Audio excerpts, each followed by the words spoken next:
through to the last 32 here at Ali Pali, just sum up your emotions after that game. Obviously, you can't not be happy. I'm really happy, absolutely gutted about the 9, but I won the game, and that's what we're here to do, win games. A 9 darter attempt, it took almost everyone by surprise, the way you went with it. Is that your favourite route? Yeah, it just logistically works better with the 16. If you get single 16, you've got 1, 2, 5 left. You go for the 25 with a bullseye, then you go up to treble 20, treble 17, it leaves you a double. So in my head, that's the way I go. Same as Simon Whitlock, there's a couple of others that'll do. Bobby Cross will do the same. I've not learnt from that, so don't quote that, because I didn't learn it from him. He learned from me. But yeah, that's the way I go, just every time. And I'm fuming about it because I actually missed it against Bobby a couple of nights ago in practice, exactly the same way, exactly the same width from the wire as well. So, hey, never mind. But the performance as a whole, you look very confident out there. What did you make of Danny's performance as well? Yeah, that wasn't. I say it wasn't Danny. No, everyone knows that Danny can do better and he can actually completely be worse. But he's had a lot of family time with the new baby that he's had, and congratulate him about that. Backstage, like, because everyone knows what babies are like and they're hard work. But that's not the best Danny. But the same, he had a few bounce outs, a few drop outs and stuff like that. Could be down to equipment, and that's happened a lot for him over the last few tournaments. It happened in Budapest when we played each other then.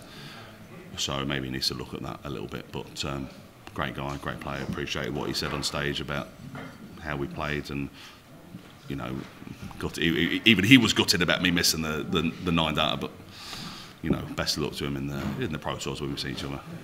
Martin Schindler or Jermaine Wattimena next for you. What do you make of that as a potential match-up? And it is the furthest you've reached in this tournament, you know, so it's a nice fixture. Yeah, it's a great fixture, but honestly, like, it's Danny Noppert, you know, top 10 in the world, against Martin Schindler, who's favourite within the Germans, and Jermaine obviously not a favourite the other night because he played Fallon.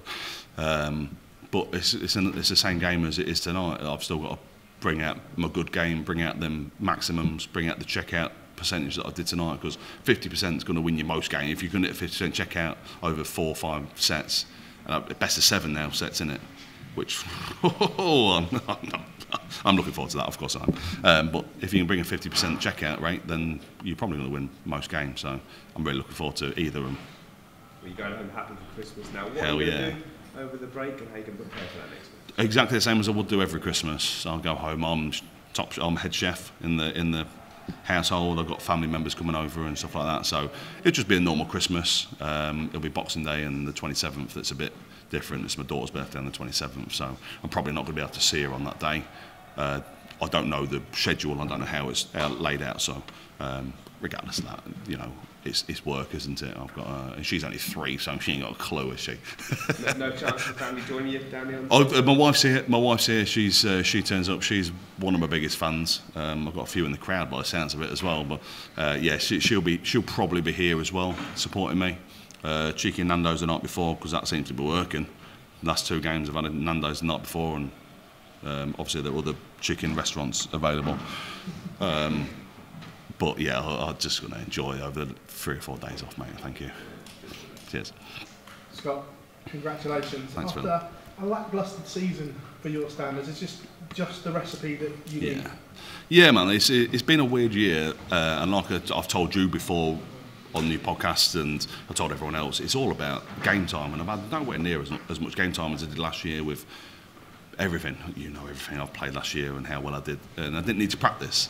So practice has been weird this year because I don't know how to do it, and even with Bobby the last month or so, that's not even been great for me because I'm still struggling. My dart's not been great. I'm not sure how to throw. Does mention on the stream on the thing the other day that I've been messing about my throw, which I shouldn't be doing because I know Wayne will tell you, Does will tell you, it's one of the best, technically the best throws in the darts, and I shouldn't be doing that. But I'm just pleased it clicked tonight, and it clicked, and I knew it straight away from the first 9 darts in the practice room when I hit a 9 darter that it was going to go well tonight. First, you've been in the World Championships, and obviously we'll touch on the prize money and everything like that. Was tonight the biggest result of your career today?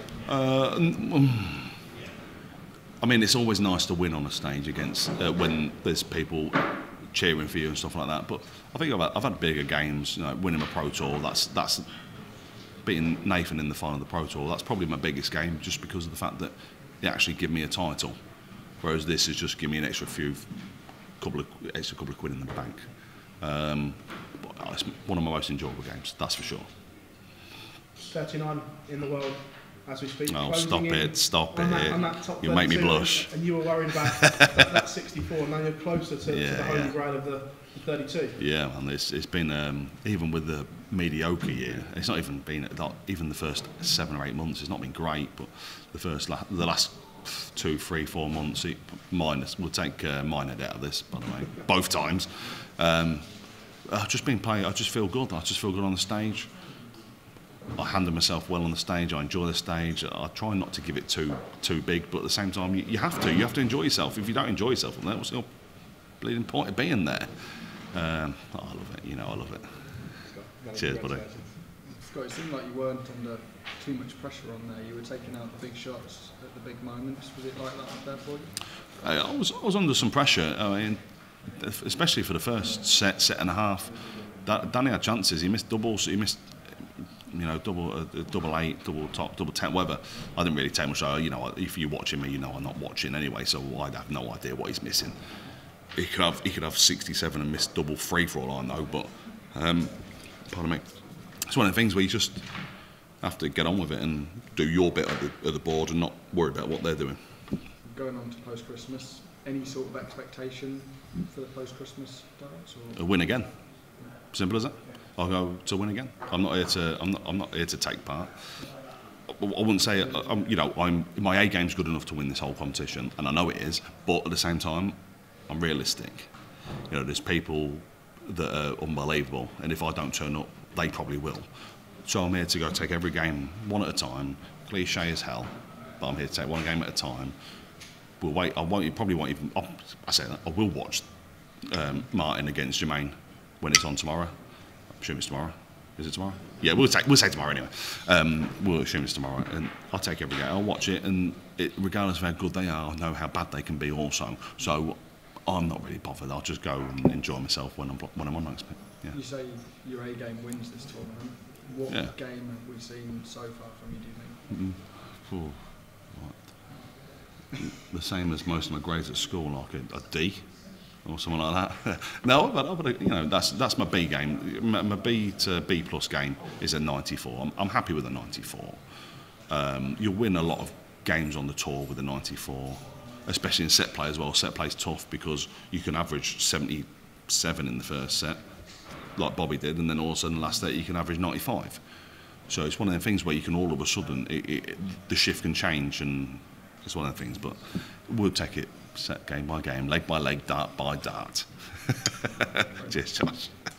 Scott, you mentioned there your A game. What do you need to do behind the scenes to make sure you're bringing that A game out more often? Absolutely nothing. Nothing behind the scenes. It's nothing to do with not behind the scenes, because I can be the worst player practicing you've ever seen in your life.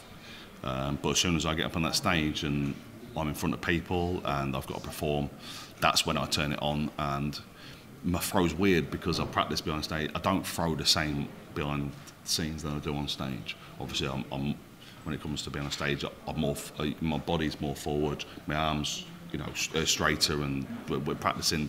It's more about getting my arm loose and making sure it's okay for when I go on the stage. So, as long as my arm's loose, like it was today, it could be a bit looser. But I need to cut out them troublous visits. That's what I need to do. Not far too many for today, but I would. So again, you got to go with it there.